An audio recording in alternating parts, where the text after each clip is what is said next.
젊은 층을 중심으로 비만 증가세가 두드러지고 있습니다. 다행히 비만을 질병으로 인식하는 분위기가 퍼지면서 치료제도 점차 다양해지고 있는데요. 건강 365에서 자세한 내용 살펴봅니다. 비만 자체도 문제지만 비만으로 생기는 합병증은 더 무섭습니다. 당뇨병과 지방간, 심혈관계 질환 역시 비만에서 출발할 때가 많은데요. 40대의 체질량 지수가 정상이면 70까지 생존할 확률이 80%에 달하지만 비만이라면 절반으로 떨어진다는 연구 결과도 있습니다. 비만과 관련된 합병증이 있는 경우입니다.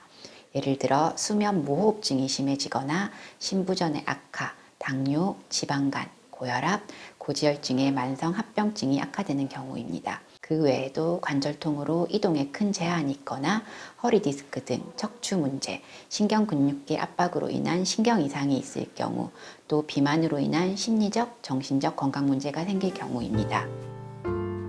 정식 허가된 비만 치료제는 보다 수월한 체중 감량을 돕는데요. 우리나라에서도 수술 대신 약물요법을 원하는 비만 환자가 점점 늘고 있습니다. 대신 짧은 기간에 큰 효과를 보기 위해서 오남용하지 않도록 반드시 전문의 처방이 필요합니다. 비만 치료제는 식욕을 억제하는 종류와 흡수를 억제하는 종류의 약물로 나뉩니다. 식욕을 억제하는 종류에는 주사제 종류의 약과 먹는 종류의 약으로 나뉩니다. 이 경우 부작용으로 소화불량이나 두통, 불면 등이 있을 수 있고, 흡수 억제제의 경우 지방변이나 설사 등으로 인해 불편함이 야기되기도 합니다. 특히 약물은 적절한 용량과 합병증의 예방이 중요합니다. 체중 감량과 유지에서 가장 중요한 원칙은 식이요법과 운동을 꾸준히 병행하는 겁니다.